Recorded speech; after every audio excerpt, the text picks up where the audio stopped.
नमस्कार। मैं महिमा आज आपको सुनाऊंगी मुंशी प्रेमचंद जी की एक बहुत ही खूबसूरत कहानी जिसका शीर्षक है आभूषण। दोस्तों, आज जो कहानी मैं आपको सुनाने जा रही हूँ उसमें प्रेमचंद जी ने बहुत ही अच्छी सीख दी है। यदि हमने अपनी लाइफ में ये सीख अपना ली तो हमारा जीवन ही बदल जाएगा।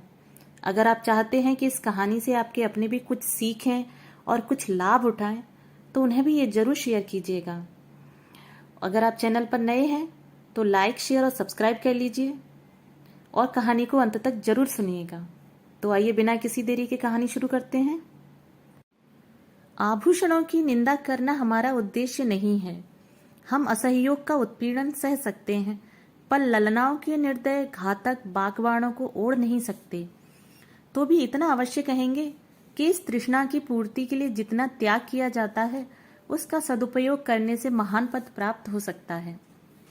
यद्यपि हमने किसी रूपहीना महिला को आभूषणों की सजावट से रूपवती होते हुए नहीं देखा, तथापि हम यह भी मान लेते हैं कि रूप के लिए आभूषणों की उतनी ही जरूरत है जितनी घर के लिए दीपक की।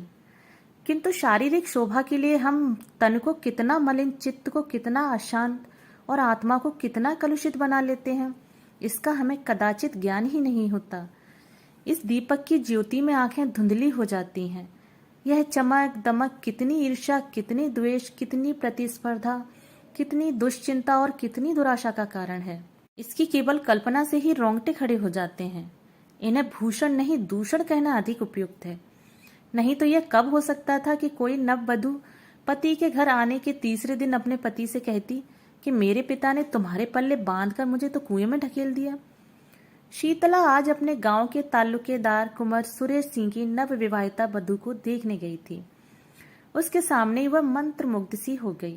बहू के रूप लावण्य पर नहीं, उसके आभूषणों की जगमगाहट पर उसकी टकटकी लगी रही। और वह जब से लौटकर घर आई उसकी छाती पर सांप लौटता रहा। अंत को ज्यों ही उसका पति आया वह उस पर बरस पड़ी और दिल में भरा हुआ गुबार पूर्वोक्त शब्दों में निकल पड़ा। शीतला के पति का नाम विमल सिंह था। उनके पुरखे किसी जमाने में इलाकेदार थे। इस गांव पर भी उन्हीं का 16वां आने अधिकार था। लेकिन अब इस घर की दशा हीन हो गई है। सुरेश सिंह के पिता जमींदारी के काम में दक्ष थे। विमल सिंह का सब इलाका किसी न किसी प्रकार से उनके हाथ आ गया।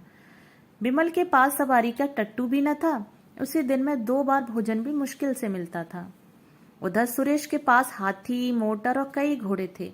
10-5 बाहर के आदमी नित्य द्वार पर पड़े रहते थे। पर इतनी विषमता होने पर भी दोनों भाइयों में भाईचारा निभाया जाता था। शादी ब्याह में, मुंडन छेदन में परस्पर आना जाना होता रहता था। सुरेश विद्या प्रेमी थे। हिंदुस्तान में ऊंची शिक्षा समाप्त करके वह यूरोप चले गए और सब लोगों की शंकाओं के विपरीत यहाँ से आर्य सभ्यता के परम भक्त बनकर लौटे। वहां के जड़बात, कृत्रिम भोग लिप्सा और अमानुषिक मंदाता ने उनकी आंखें खोल दी थी। पहले वह घर वालों के बहुत जोर देने पर भी विवाह करने को राजी नहीं हुए थे। लड़की से पूर्व परिचय हुए बिना प्रणय नहीं कर सकते थे। पर यूरोप से लौटने पर उनके वैवाहिक विचारों में बहुत बड़ा परिवर्तन हो गया। उन्होंने उसी पहले की कन्या से बिना उसके आचार विचार जाने हुए विवाह कर लिया। अब वह विवाह को प्रेम का बंधन नहीं, धर्म का बंधन समझते थे। उसी सौभाग्यवती वधू को देखने के लिए आज शीतला अपनी सास के साथ सुरेश के घर गई थी। उसी के आभूषणों की छटा देखकर वह मर्माहत सी हो गई। विमल ने व्यथित होकर कहा, तो माता पिता से कहा होता सुरेश से ब्याह कर देते, वह तुम्हें गहनों से लाद सकते थे। शीतला, तो गाली क्यों देते हो? विमल, गाली नहीं देता, बात कहता हूं। तुम जैसी सुंदरी को उन्होंने नाहक मेरे साथ ब्याहा। शीतला, लजाते तो हो नहीं, उल्टे और ताने देते हो। विमल, भाग्य मेरे वश में नहीं है। इतना पढ़ा लिखा भी नहीं हूं कि कोई बड़ी नौकरी करके रुपए कमाऊं। शीतला, यह क्यों नहीं कहते कि प्रेम ही नहीं है? प्रेम हो तो कंचन बरसने लगे। विमल, तुम्हें गहनों से बहुत प्रेम है। शीतला, सभी को होता है, मुझे भी है। विमल, अपने को अभागिनी समझती हो? शीतला, हूं ही, समझना कैसा, नहीं तो क्या दूसरे को देख के तरसना पड़ता। विमल, गहने बनवा दूं तो अपने को भाग्यवान समझने लगोगी। शीतला चिढ़कर, तुम तो इस तरह पूछ रहे हो जैसे सुनार के दरवाजे पर बैठे हो। विमल, नहीं सच कहता हूं, बनवा दूंगा। हाँ, कुछ दिन सब्र करना पड़ेगा। समर्थ पुरुषों को बात लग जाती है तो प्राण ले लेते हैं। सामर्थ्यहीन पुरुष अपनी ही जान पर खेल जाता है। विमल सिंह ने घर से निकल जाने की ठानी। निश्चय किया, या तो इसे गहनों से लाद ही दूंगा या वैधव्य शोक से, या तो आभूषण ही पहनेगी या सिंदूर को भी तरसेगी। दिन भर वह चिंता में डूबा पड़ा रहा। शीतला को उसने प्रेम से संतुष्ट करना चाहा था। आज अनुभव हुआ कि नारी का हृदय प्रेम पास से नहीं बंधता, कंचन के पास से ही बन सकता है। पहर रात जाते जाते वह घर से चल खड़ा हुआ। पीछे फिर कर कभी नहीं देखा। ज्ञान से जागे हुए विराग में चाहे मोह का संस्कार हो, पर नैराश्य से जागा हुआ विराग अचल होता है। प्रकाश में इधर की वस्तुओं को देखकर मन विचलित हो सकता है, पर अंधकार में किसका साहस है जो लीक से जो भर हट सके। विमल के पास विद्या न थी, कला कौशल भी न था।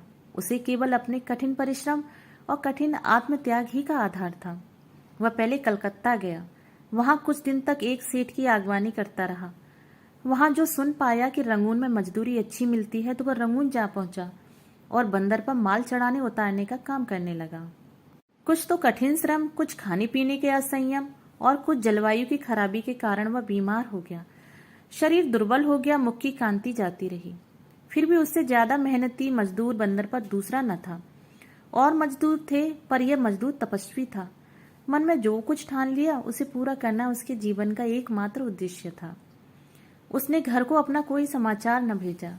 अपने मन से तर्क किया, घर में कौन मेरा हितु है, गहनों के सामने मुझे कौन पूछता है। उसकी बुद्धि यह रहस्य समझने में असमर्थ थी कि आभूषणों की लालसा रहने पर भी प्रणय का पालन किया जा सकता है। और मजदूर प्रातःकाल सेर और मिठाई खाकर जलपान करते थे। दिन भर दम दम भर पर गांजे, चरस और तमाकू के दम लगाते थे। अवकाश पाते तो बाजार की सैर करते थे। कितनों ही को शराब का भी शौक था। पैसों के बदले रुपए कमाते थे तो पैसों की जगह रुपए खर्च भी कर डालते थे। किसी के देह पर साबुत कपड़े न थे, पर विमल उन गिनती के 2-4 मजदूरों में था जो संयम से रहते थे, जिनके जीवन का उद्देश्य खा पी कर मर जाने के सिवा कुछ और भी था। थोड़े ही दिनों में उसके पास थोड़ी सी संपत्ति हो गई। धन के साथ और मजदूरों पर